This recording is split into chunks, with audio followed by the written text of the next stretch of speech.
저희가 오늘은 KDB 산업은행의 필기시험에 대해서 좀 알아보려고 합니다. 근데 좀 눈에 띄는 게 A매치 데이라는 게 있다고 해요. 저는 사실 뭐 축구로 그러니까요. A매치는 들어봤지만 국가대항전 아닌가요? 네, 그렇죠. 필기시험은 어떤 거죠? 축구에서 유래된 표현이죠.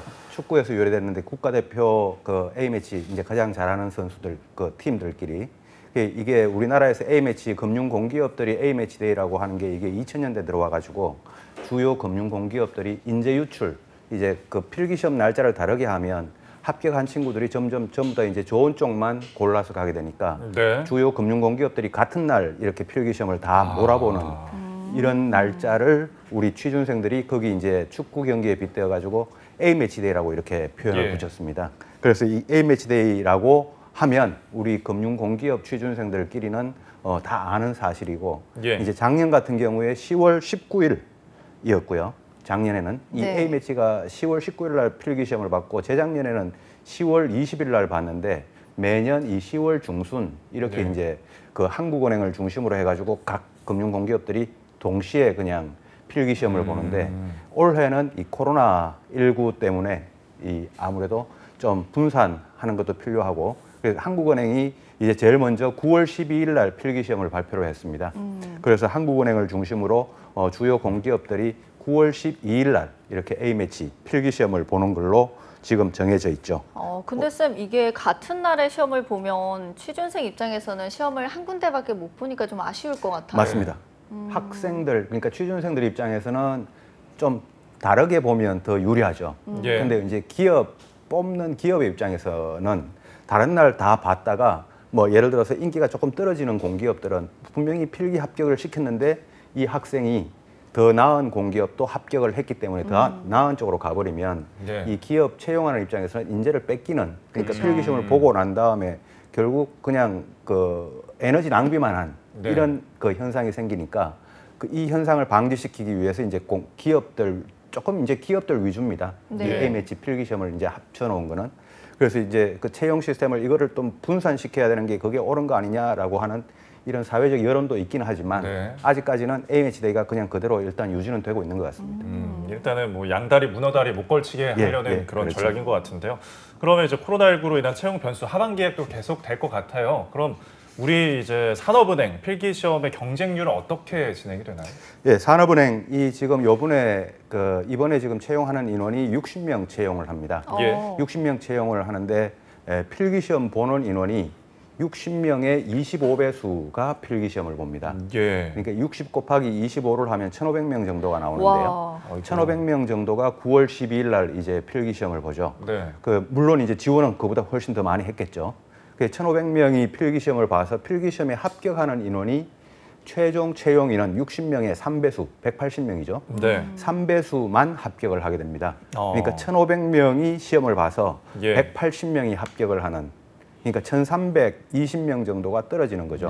필기시험에서 1,500명 중에서 이걸 백분율로 환산을 하면 100명 중에 한 88명이 떨어지고 12명이 합격하는 거의 경쟁률이 10대 1 정도 가까운 시험인데 이 10대 1 정도의 필기시험이면 우리 취준생들 사이에서는 그렇게 어렵다라고 그 경쟁률만 보면요. 그렇게 어렵다라고 보여지지 않지만 여기에 이제 문제 시험의 난이도라는 게 있어서 필기시험의 이 산업은행과 이 수출입은행 금융공기업들의 필기시험 난이도는 그야말로 우리 취준생들 입장에서는 그냥 넘사벽이다. 뭐 아예 처음부터 미리 여기는 내게 아니야라고 하는 이런 인식이 많고 그래서 뭐 꼭 경쟁률은 10대 1 정도지만 그 문제 필기시험의 난이도까지 합쳐서 상당히 어려운 그런 시험입니다. 10대 1의 경쟁률 9명은 제쳐야 이제 내가 붙을 수 있다는 건데 굉장히 어마어마합니다. 그럼 필기시험은 어떻게 이루어지는지 어떤 과목들이 있나요? 이제 필기시험 보는 과목이 크게 세 과목입니다. 세 과목인데 그 세 과목이 어떤 그 시험인가 하면 첫 번째가 직무지식이라고 해서요. 그 직무지식이라고 해서 경제학이나 경영학 중에 하나를 골라야 되고요. 물론 이제 디지털 쪽, 전산 쪽은 이제 별도 과목이 있습니다. 근데 일반 우리 문과생 기준으로 그 중에 이제 채용 인원이 조금 더 많은 문과생 위주로 보면 경제 경영 중에 둘 중에 하나를 골라서 이 경제 이론 시험을 봅니다. 이게 이제 직무지식 시험인데 이게 한 시간 보고요. 1시간이라는 게 딱 60분이라는 게 아니고 1교시 기준으로요. 예. 그다음 두 번째 시간이 이제 시사 논술을 작성하는 시간이 있습니다. 요게 이제 1시간, 그러니까 1교시가 있고요. 그다음 세 번째가 NCS, 직업 기초 능력이라고 하는 NCS가 있는데 요게 또 1시간 1교시가 있고 총 3교시로 네. 구성이 되는데 그 3교시에는 전공시험, 경제학이나 경영학이죠. 전공시험. 두 번째는 논술, 시사 논술, 세 번째는 NCS. 이렇게 이제 시간 배점은 조금 살짝 다른데 예. 이제 그 논술이 45분이고요. 그다음 이게 이제 1교시, 2교시, 3교시는 그 해마다 조금씩 달라지기 때문에 어느 게 먼저 볼지는 모르지만 네. 논술이 45분이고 전공 지식이 80분이고 NCS가 60분이고 이 중에 이제 논술 한 편 적는 거, 그 다음에 전공 지식 80분 안에 전공 지식을 전부 다 객관식 없이 주관식으로만 다 풀어야 되는데 이 예. 난이도가 상당히 높습니다. 그 다음에 직업 기초 능력 NCS라고 하는 게 이제 4개 영역에 대해서 15문항씩 총 60문제 네. 이렇게 해서 3교시로 구성이 됩니다. 근데 3교시고 또 영역이 다 다르면 사실 뭐 평가 배점 또 중요도도 조금씩 다를 것 같은데 지금 오늘이 8월 12일이니까 이제 네. 딱 한 달 정도 필기시험이 남았는데 어떻게 좀 준비하면 좋을까요? 예, 우리 지금 산업은행 필기시험을 준비하시는 분들이 꽤 있을 텐데요. 이분들에게 지금 1교시, 2교시, 3교시 이렇게 시험을 보면 과연 이 세 개가 공이 33%씩 비중이 동일할까라고 하는 이 문제인데 항상 여러분들은 거시적으로 먼저 전체를 먼저 멀리서 한번 보시고 이 세 개 중에 어느 쪽에 내가 좀 더 비중을 에너지를 투하를 해야 될 것인가라고 이제 생각을 하면 아무래도 이 세 개 중에서는 그래도 여러분들이 직무지식, 그러니까 전공지식이죠. 전공지식 그쪽에 여러분들이 에너지가 가장 많이 들어갈 거라고 생각을 합니다. 그다음 두 번째가 논술입니다. 그리고 마지막이 NCS입니다. 여러분들이 만약에 지금 하루에 10시간을 공부를 한다면 그중에 한 5시간, 6시간 정도는 직무지식 쪽으로 공부를 해야 되고요. 네. 그다음에 2시간, 3시간은 이 논술 쪽을 공부를 해야 되고요. 그다음에 네. 한 1시간 반이나 2시간 정도는 NCS 쪽을 공부를 해야 되고 이렇게 에너지를 좀 달리해서 이렇게 준비를 하는 게 그게 선택과 집중, 기회비용을 생각한 선택과 집중 전략이 되겠죠. 아니 네. 쌤이 매번 거시적 접근법을 강조하시는데 오늘도 역시나 나왔네요, 쌤. 그렇죠. 이게 중요합니다. 예. 방금 언급해 주신 것처럼 이제 중요도 순으로 하면은 뭐 직무 지식 첫 번째, 그리고 시사 논술, 그다음에 NCS 순으로 이제 방향성이 잡히는데 이제 그러면 과목별로 더 깊이 있게 들어가 보도록 하죠. 네, 예. 무슨 과목 먼저 볼까요? 제가 늘 뭐 우리 전공 지식과 관련해 가지고 저도 뭐 개인적으로 전공은 경제학을 전공을 하긴 했습니다만 네. 이제 전공 지식과 관련해 가지고 어떤 유형이 나온다라는 거를 보긴 할 텐데 이 문제를 우리가 방송에 이제 풀거나 뭐 그렇게 하기는 사실 좀 부적절할 것 같습니다. 이 부분은 여러분들의 개인적인 영역이라서요. 일단 전공 지식을 먼저 한번 봤으면 좋겠고요. 네. 조금 좀 깊이 있게 들어가는 건 좀 어렵지 않을까 이렇게 생각이 듭니다. 왜요, 쌤? 난이도가 좀 많이 높은 편인가요? 그렇죠. 난이도가 어마무시합니다. 쌤이 이렇게 단도직입적으로 난이도가 어마무시하다라고 네. 말한 적이 사실 처음이래가지고 왜 그러죠, 쌤? 저도 공부 좀 하긴 하는 축에 들어갔었는데요. 네. 저도 전공이 경제학인데 지금 이 필기시험 기출 문제, 한국은행, 수출입은행, 산업은행 이 필기시험 기출 문제를 보면 저도 그냥 보기도 싫어질 정도로 문제가 좀 골치가 아픕니다. 예. 근데 그 문제를 우리가 저도 지금 공부를 해서 여러분들하고 같이 시험을 본다 그러면 저도 공부를 해서 한번 보겠지만 저는 이제 그런 입장이 아니니까 여러분들은 이 영역을 개인적인 영역으로 진짜 좀 집중적으로 좀 깊이 있게 공부를 하셔야 되고요. 네. 주관식으로 출제가 되는데 객관식 없이 이렇게 출제가 되는데 객관식 없이 주관식으로 출제되는 게 이제 논술형도 있고 서술형도 있고 약술형도 있고 총 이제 80분 동안 100점 만점으로 출제가 되거든요. 예. 근데 이게 2점짜리, 4점짜리, 8점짜리 이래가지고 되게 어마무시하게 출제가 됩니다. 우리 유형들은 우리 취준생분들이 잘 알고 계실 거라고 생각을 하고요. 주로 이제 좀 이따가 이런 시간이 되면 우리가 어떤 이런 키워드들이 과거에 나왔고 또 올해도 좀 그런 쪽으로 나올 수 있다고 생각하는 부분은 제가 말씀드릴 수 있겠지만 네. 총 이제 한 80분 동안 한 30에서 40문제 정도 네. 작은 문제들이 그렇게 출제가 되는데 여러분들이 좀 경제학이든 경영학이든 좀 깊이 있게 보는 거 이게 좀 중요할 것 같습니다. 예.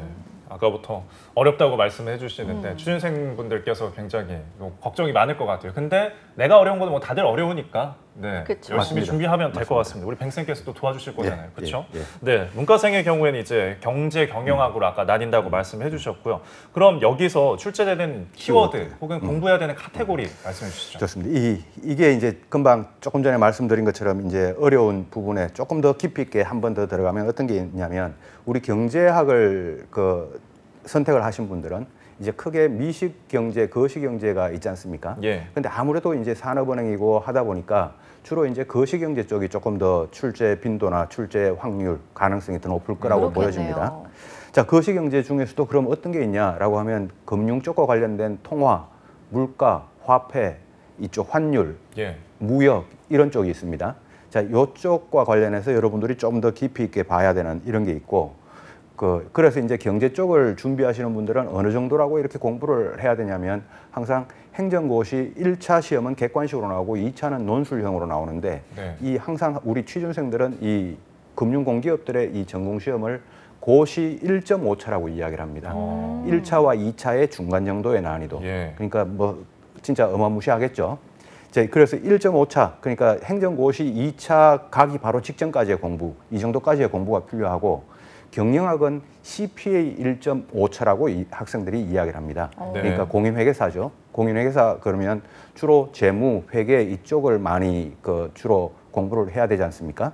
그러다 보니까 경영학에서는 이제 주로 뭐 가중평균 자본 비용을 구하라, 뭐 회사채 회계 처리하는 문제를 구하라, 뭐 또 어려운 블랙쇼얼즈 모형을 가지고 뭐 옵션의 가치를 구하라, 뭐 채권의 듀레이션을 구하라, 뭐 이런 좀 네. 처음 듣는 정말 단어들인데요. 많죠. 전공적인 네. 이야기네요. 예. 예. 이런 문제들이 나옵니다. 어. 근데 이런 문제들이 그냥 한 문제 딸랑 나오는 게 아니고 이런 여러 문제들이 개가. 30문제, 40문제가 예. 나옵니다. 이런 문제 하나 맞춘다고 해가지고 2점, 4점밖에 안 되는 거예요. 네. 100점 만점 중에.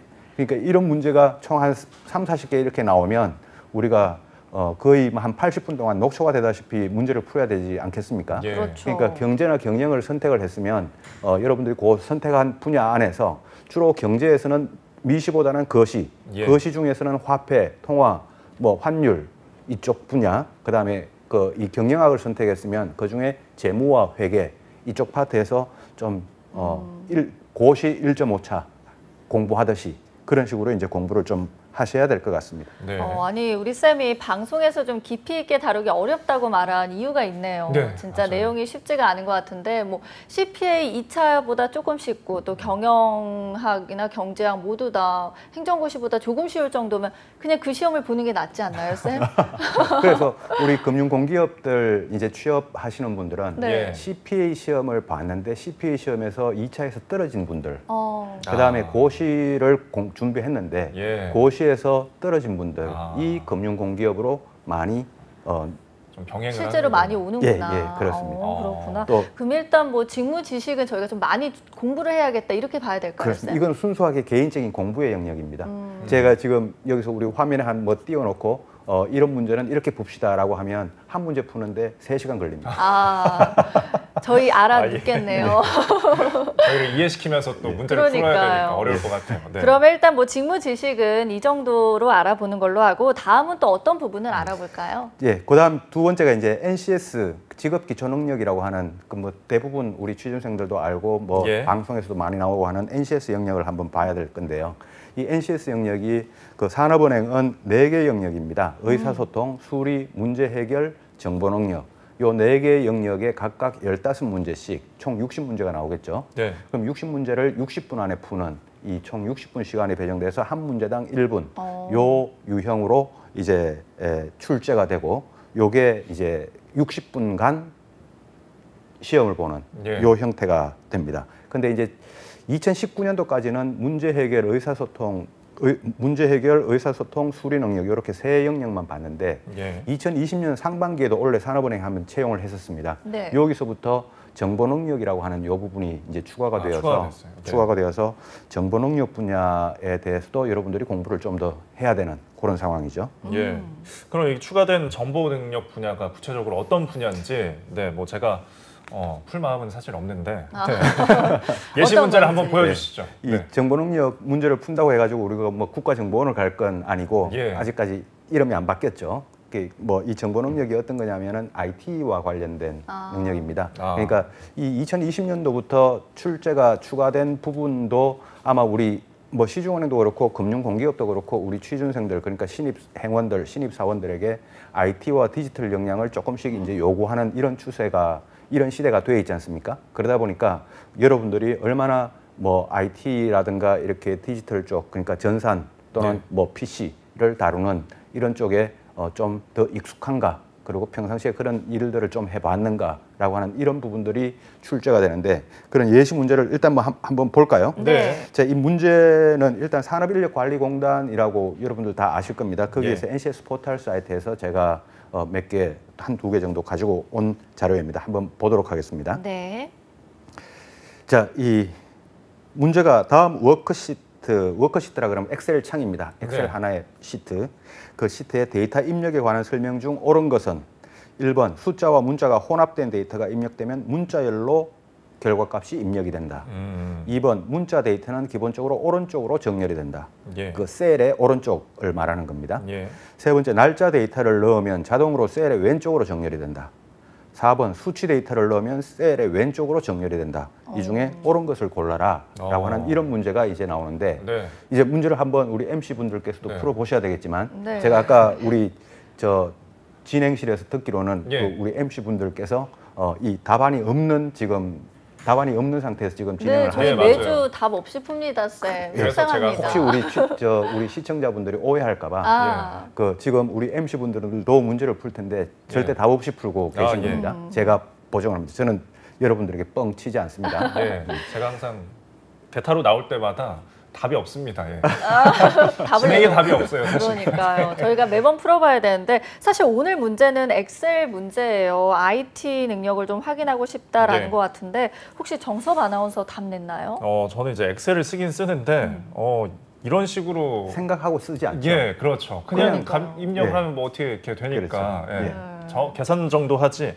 글쎄요, 이건 찍을 수밖에 없을 것 같은데. 그러니까요. 1번 아닌가요? 1번. 예. 예, 또 우리 저는 서연 아나는 정섭 아나가 1번을 골랐으니 다른 거 하셔야죠. 다른 걸로 다른 걸로 3번 고르겠습니다. 정답은 두 분 중에 한 분이 맞았는데요. 정말요? 예, 맞은 분에게는 틀린 분이 맞은 분에게 커피를 쏘시기 바랍니다. 셰프니까 맞은 사람이 사는 걸로 하죠. 우리. 맞은 분이? 예. 예, 뭐 위로 그것도 좋습니다. 차원에서. 정답은 1번입니다. 잘 먹겠습니다, 커피. 아니 정말 근데 네. 엑셀 문제가 사실 취준생 여러분들에게 익숙하지는 않을 것 같아요. 왜냐하면 실제로 이걸 사용할 기회가 많지 않은데 이걸 어떻게 접근하면 좋을까요? 우리 취준생분들은 그러니까 이런 문제가 나오면 우리 취준생분들도 엑셀을 쓰긴 쓸 겁니다. 예. 학교에서도 사용을 하고요. 여러분들이 뭐 간단한 여러분들의 데이터를 만든다거나 뭐 동아리 뭐 회비를 정리한다거나 이럴 때 여러분들 엑셀을 쓰는데 네. 문제는 뭐냐면 생각 없이 쓴다는 거죠. 그냥 우리 일상에서 내가 문자를 입력시켰을 때 이게 셀의 왼쪽으로 하는지 오른쪽으로 하는지 이 생각 없이 그냥 들어가니까 입력되니까 그냥 그대로 그냥 받아들이는 이런 사용을 하고 있는데 예. 이런 것들이 이제 조금 더 우리가 정교하게 이렇게 과연 이렇게 이 문제에 나오듯이 이런 것까지 신경 쓰면서 우리가 엑셀을 사용하기가 사실은 그러면 일상이 너무 피곤해집니다. 그렇죠. 모든 것을 생각하면서 컴퓨터 하는 거마저도. 예. 네. 그러다 보니까 이거는 이제 어떤 거냐면은 여러분들이 엑셀을 좀 익숙하게 사용을 했으면 예. 이 문제를 그래도 답을 고르는 게 조금 빨리 고를 수 있을 거고요. 근데 좀 익숙하게 그러니까 뭐 일주일에 한 번 사용을 했으면 기억이 잘 안 날 건데 예. 거의 하루에 2번씩 사용을 했다면 그냥 그랬지 여기는 오른쪽으로 갔지라고 하는 게 이제 연상이 되면서 답을 골라내기 좀 쉬운 그러니까 이거는 얼마나 여러분들이 엑셀을 일상화해서 사용하느냐라고 네. 하는 그런 유형의 문제라고 보여지지 여러분들한테 이거를 반드시 생각을 하면서 이렇게 일상생활을 하십시오라고 하면 이거는 너무 피곤한 삶이 네, 그렇다면 이제 시사 논술로 가보겠습니다. 과거에는 주로 어떤 주제들이 출제가 좀 됐나요? 예, 이 시사 논술 이게 제가 오늘 여러분들한테 드리려고 하는 뭐 엑기스 마지막일 수도 있는데요. 자, 예. 이거를 지금부터 좀 엑기스 좀 간추려서 이야기를 해보겠습니다. 네. 네. 과거에 나왔던 우리 논술 유형을 보면 이제 그 화면으로도 한번 비춰 주실 것 같은데 이제 뭐 한국은행, 산업은행, 뭐 기업은행, 수출입은행 이런 은행들이 과거에 주로 시사 논술에 뭐 예를 들어서 가장 제일 위에 있는 거 보면 미디어 발달에 따른 소통 과정에서 나타나는 다양한 갈등의 원인을 설명하고 네. 갈등 완화 방안을 제시하라. 이게 2017년도 한국은행에서 나왔던 문제고요. 네. 그다음에 또 4차 산업혁명이 가져올 변화와 도전에 대해 논술하라. 뭐 이런 유형입니다. 예. 이런 유형으로 이제 쭉 나오는데 그 밑에 보면 산업은행이 네, 한 군데 산업은행입니다. 나오죠. 산업은행이 어떤 문제가 한번 나왔었냐면 2017년도에요. 직장 내에서 발생할 수 있는 갈등, 남녀 간의 갈등 예. 또는 세대 간의 갈등에 대한 넛지식 대응 방안에 대해서 논술하라. 예. 이런 식의 줄제가 한번 나왔던 적이 네. 있습니다. 자, 이런 식의 유형의 이게 이제 시사 논술이니 전공 예. 논술이 아니고 시사 논술이죠. 그럼 이제 여러분들이 우리 일상 이번 지금 우리 시사 이슈와 관련된 이런 것들을 좀 그 관심 있게 이제 봐야 될 그런 필요가 네. 좀 있는 거죠. 과거에는 이제 이런 식으로 출제가 되고 올해도 이런 유형의 출제가 될 거로 보여집니다. 그러면은 산업은행 시사 논술이 좀 어떻게 나왔는지 자세히 알아볼까요, 쌤? 예. 이때 2017년도 제가 논술을 그 잠깐 아까 말씀을 드렸는데 그때도 네. 그렇고 그 산업은행은 이렇게 요 주제만 두 줄 그냥 딸랑 이렇게 주제가 주고 논술을 하라 이런 식으로 주어지지 않고요. 지문이 일단 주어집니다. 지문이 뭐 공주영의 그때 82년생 김지영 예. 뭐 아니, 저 공주영이 아니죠. 이슈가 됐죠. 예. 82년생 김지영이라는 이 소설책이 이슈가 됐던 적이 있었는데 이 소설의 일부를 주고 남녀 간의 갈등, 세대 간의 갈등 이런 그 이슈 네. 그다음에 그때 노벨 문학상 받았던 어떤 소설책의 일부 이런 지문 일부가 같이 주어지면서 예. 이 지문들을 읽고 그다음에 이제 주제가 그 이 조금 전에 말씀드렸던 이 직장 내에서 발생할 수 있는 갈등 그리고 넛지식으로 해결 방안 예. 이거에 대해서 이제 논술하라라고 했는데 그러니까 우리 산업은행 논술은 경제, 경영, 시사 그다음에 이 인문까지도 이제 겹칠 수가 있는데 네. 경제, 경영보다는 시사와 인문 쪽이 조금 더 지금은 비중 있게 출제되는 예. 형태고요. 올해도 그런 식으로 했으면 좋겠고 작년이 아니고 2020년 상반기 같은 경우에는 인공지능에 대해서 출제가 됐었습니다. 예. 인공지능에 대해서 우리 금융업 또는 그 산업은행 쪽에서 어떻게 대응하고 활용해야 될까라고 하는 이런 유형이 출제됐던 적이 있습니다. 네. 저희 그러면은 또 올해 어떤 문제가 나올지 좀 예상을 해보는 게 중요하지 그렇죠. 않겠습니까? 그래서 예상 이제 주제 하나만 짚어주시죠. 예상 주제는 원래는 그 워낙 우리 글로벌 우리 인류의 역사상 아주 큰 문제가 지금 코로나19라고 하는 이 문제가 있습니다. 코로나19가 있어서 코로나19 사태로 인해서 예. 우리 글로벌 경제라든가 우리 시사 사회 전체적으로 봐서 이 무역 체계가 지금 개편되고 있고요.